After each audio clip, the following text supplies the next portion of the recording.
तो hello friends, नमस्कार, आदाब, सत श्री अकाल। मैं आपका दोस्त राहुल मिश्रा स्वागत करता हूं आपका बाबा जी स्टडी यूट्यूब चैनल के करंट अफेयर्स के सेशन में।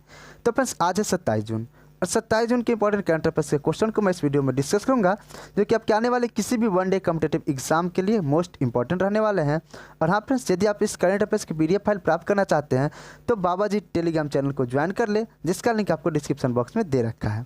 तो चलिए फ्रेंड्स, स्टार्ट करते हैं आज के करंट अफेयर्स के क्वेश्चन को।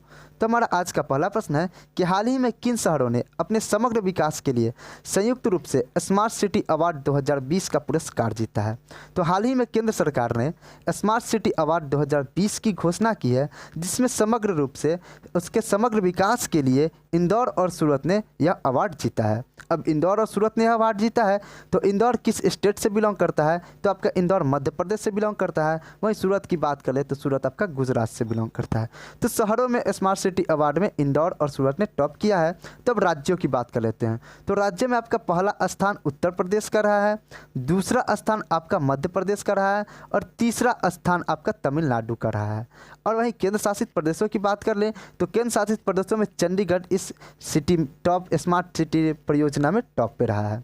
और आपको बता दें कि इंदौर को इनोवेटिव आइडिया का भी अवार्ड दिया गया है। तो फ्रेंड्स, इस प्रश्न में हमें इतनी जानकारी मिलती है। और हाँ फ्रेंड्स, अगर आपको हमारा सेशन पसंद आता है तो वीडियो को लाइक, चैनल को सब्सक्राइब और वीडियो को एक शेयर जरूर कर दें। तो फ्रेंड्स, बढ़ते हैं अपने अगले प्रश्न पे। तो हमारा प्रश्न संख्या 2 है कि हाल ही में पहली बार कर्नाटक सरकार द्वारा किस शहर में एक अनूठा पशु वार रूम स्थापित किया गया? तो पहली बार कर्नाटक सरकार द्वारा एक तरह का अनूठा पशु वार रूम स्थापित किया गया, जो कि बेंगलुरु में किया गया। यानी कि बेंगलुरु में शुरू किया गया पशु कल्याण वार रूम, जो कि पशुपालकों और डेयरी किसानों को राज्य में पशुधन के स्वास्थ्य और उत्पादकता को बढ़ाने के लिए सहायता प्रदान करेगा। इसे पशुपालक और चिकित्सा सेवा आयुक्तालय में स्थापित किया गया। अब यह कर्नाटक सरकार ने किया है। तो कर्नाटक के बारे में जान लेते हैं। तो कर्नाटक की कैपिटल कहाँ है? तो कर्नाटक की कैपिटल कहाँ है? तो बेंगलुरु कर्नाटक की कैपिटल है। कर्नाटक के प्रेजेंट टाइम के चीफ मिनिस्टर कौन है? तो BS येदियुरप्पा कर्नाटक के प्रेजेंट टाइम के चीफ मिनिस्टर है। कर्नाटक के प्रेजेंट टाइम के गवर्नर कौन है?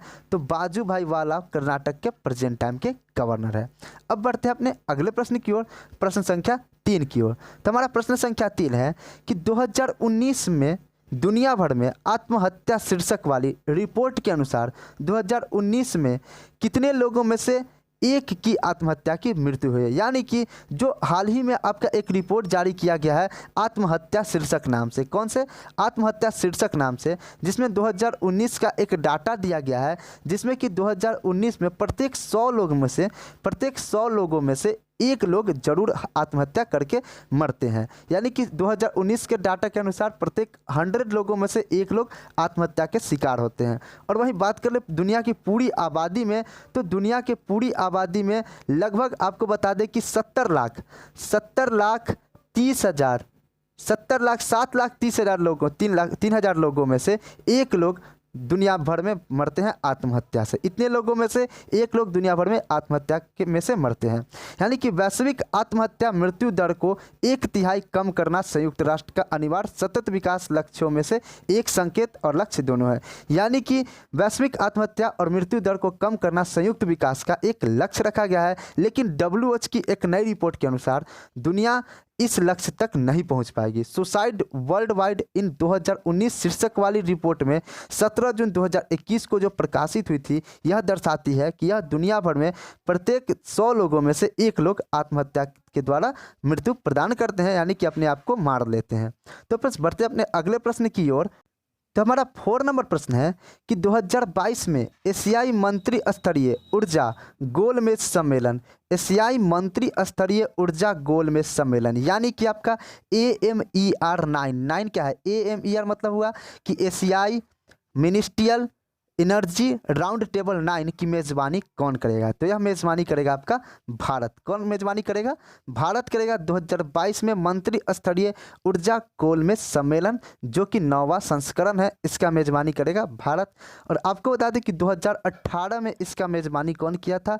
तो यह भी प्रश्न आपसे पूछ सकता है कि AMER 9 2018 का मेज़बानी कौन शहर किया था? तो आबू धाबी ने इसकी मेज़बानी की थी 2018 में।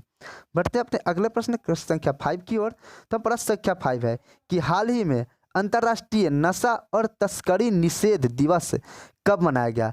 तो हाल ही में 26 जून को अंतर्राष्ट्रीय नशा और तस्करी निषेध दिवस मनाया गया। हर वर्ष 26 जून को विश्व भर में अंतर्राष्ट्रीय नशा और तस्करी निषेध दिवस मनाया जाता है। यह दिन नशीली दवाओं के दुरुपयोग को समाप्त करने और अवैध नशीली दवाओं के व्यापार को बढ़ावा देने वाले संरचनात्मक कारणों को संबोधित करने के लिए समर्पित है।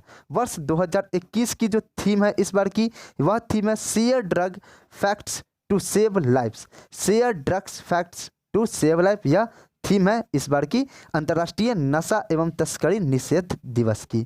अब बढ़ते हैं अपने 6 नंबर प्रश्न की ओर। तो हमारा 6 नंबर प्रश्न है कि हाल ही में किस राज्य ने वन महोत्सव आयोजित करने की घोषणा की है? तो हाल ही में वन महोत्सव आयोजित करने की घोषणा कौन सा स्टेट किया है? तो आपकी दिल्ली सरकार। दिल्ली सरकार ने वन महोत्सव आयोजित करने की घोषणा की है, जिसमें वह 2021 में 33 लाख पौधे लगाने के लक्ष्य को प्राप्त करने का उद्देश्य रखा है। कौन? दिल्ली सरकार ने 2021 में 26 जून से लेकर 11 जुलाई तक 33 लाख पौधे लगाने का लक्ष्य रखा है, जिसकी शुरुआत यमुना बैंक के गढ़ी मांडू से होगी। यमुना बैंक के गढ़ी मांडू से की जाएगी इस योजना की शुरुआत। और इस वन महोत्सव योजना के दौरान 14 नर्सरी में औषधीय पौधों का निःशुल्क वितरण किया जाएगा। और यह योजना 27 जून यानी कि आज ही से स्टार्ट की जाएगी और चलेगी कब तक? तो चलेगी आपकी 11 जुलाई तक। हालांकि इसका जो बारे में डेटा दिया गया था वो कल ही से यानी 26 जून से ही कर दिया गया था, लेकिन इसको ऑफिशियली स्टार्ट किया जाएगा 27 जून से और 11 जुलाई तक चलेगा, जिसमें दिल्ली सरकार ने 33 लाख पौधे लगाने का लक्ष्य रखा है। तो आपसे प्रश्न इस प्रकार से भी पूछ सकता है कि वन महोत्सव योजना के तहत दिल्ली सरकार ने कितने लाख पौधे लगाने का निश्चय किया? तो वन महोत्सव योजना के तहत दिल्ली सरकार ने कुल 33 लाख पौधे लगाने का निश्चय किया है। अगले प्रश्न की ओर बढ़ते हैं, हमारा प्रश्न संख्या 7 की ओर। तो प्रश्न संख्या 7 है कि हाल ही में DRDO ने पिनाका रॉकेट का सफल परीक्षण किया है, उसकी रेंज क्या है?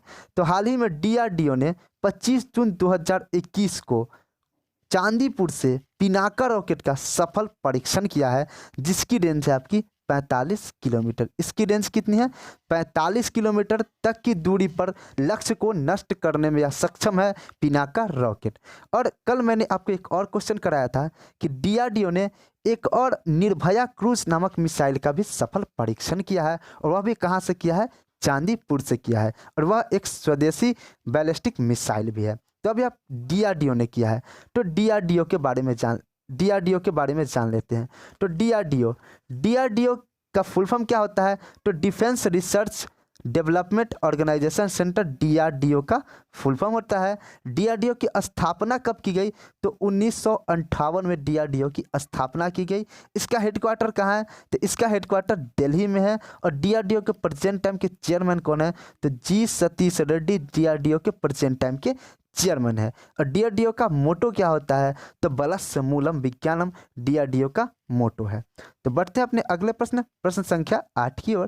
तो हमारा प्रश्न संख्या 8 है कि हाल ही में किस देश ने एक नई प्रकार की मानव जाति की खोज की है? यानी कि हाल ही में किस देश में एक नई प्रकार की मानव जाति की खोज की बरामदी प्राप्त हुई है, यानी कि मानव जाति की पुरातत्व मिले हैं? तो हाल ही में आपको बता दें, ईरान में, कहाँ पे? ईरान में एक नई प्रकार की मानव जाति की खोज हुई है। पुरातत्वविदों ने एक खोपड़ी बरामद की है जो एक अलग प्रकार की, यानी कि मानव कौन से, अभी हम लोग जो मानव कौन से, होमोसेपियंस मानव है, जो कि होमोसेपियंस की आबादी से अलग प्रतिनिधित्व करते हैं, यानी कि होमोसेपियंस की आबादी के नहीं है यह खोपड़ी। और उनका मानना है कि यह जो खोपड़ी है यह कुछ अलग ही बताती है। इस खोपड़ी में निथरल और अन्य होमोसेपियंस पाए जाने वाले लोगों की तुलना में हड्डी काफ़ी मोटी है। यह जो खोपड़ी मिली है उसकी खोपड़ी की हड्डी जो होमोसेपियंस जो हम लोग हैं उससे तुलना में हड्डी इसकी काफ़ी मोटी है। अभी तक इसका तो नामकरण नहीं किया गया है, लेकिन कुछ दिनों में जैसे इसके नाम सामने आते हैं मैं सूचित करूँगा। तो कहाँ पे बरामद हुई है? तो यह ईरान में बरामद हुई है। तो ईरान के बारे में जान लेते हैं। ईरान की कैपिटल कहाँ है? तो ईरान की कैपिटल तेहरान है। ईरान की करेंसी क्या है? तो रियाल ईरान की करेंसी है। ईरान की संसद का क्या नाम है? तो मजलिस ईरान की संसद का नाम है। ईरान के प्रेजेंट टाइम के प्रेसिडेंट कौन है? तो हसन रूहानी ईरान के प्रेजेंट टाइम के प्रेसिडेंट है। और ईरान में प्राइम मिनिस्टर नहीं है प्रेजेंट टाइम में, या नहीं भी होते हैं। तो बढ़ते हैं अपने अगले प्रश्न, प्रश्न संख्या 9 की ओर। तो हमारा अगला प्रश्न संख्या 9 है कि जून 2021 में औपचारिक रूप से आयकर अपीलीय न्यायाधिकरण ITAT द्वारा का ई फाइलिंग पोर्टल किसने लॉन्च किया है? तो हमारे प्रेजेंट टाइम के कानून मंत्री रविशंकर प्रसाद ने 25 जून 2021 को औपचारिक रूप से आयकर अपीलीय न्यायाधिकरण जिसे ITAT भी कहा जाता है। और ITAT का फुल फॉर्म क्या होता है? तो ITAT का फुल फॉर्म होता है आपका टैक्स अपीलिएट ट्रिब्यूनल। ITAT का फुल फॉर्म होता है tax appellate tribunal, income tax appellate tribunal ITAT का फुल फॉर्म होता है। और इसका औपचारिक रूप से जो घोषणा की है किसने? हमारे प्रेजेंट टाइम के कानून मंत्री रविशंकर प्रसाद ने की है।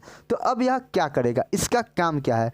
तो यह जो पोर्टल है विभिन्न पक्षों द्वारा अपीलों, आवेदनों और दस्तावेजों को ऑनलाइन दाखिल करने में सक्षम बनाएगा।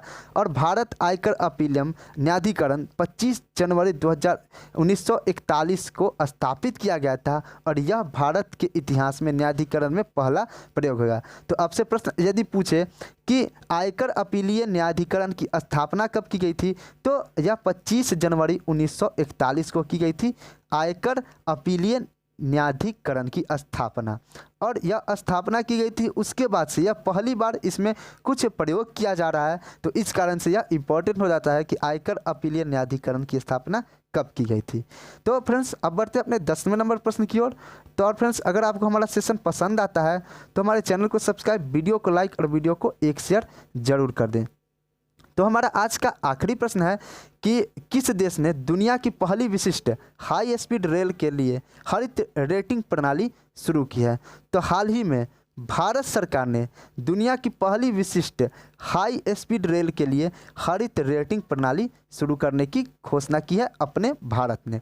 अब यह हाई स्पीड रेल के लिए हरित रेटिंग प्रणाली क्या होती है? तो आपको बता दें कि बुलेट ट्रेन के लिए ग्रीन रेटिंग प्रणाली या हरित रेटिंग प्रणाली का उद्देश्य पर्यावरणीय स्थिरता सुनिश्चित करना है।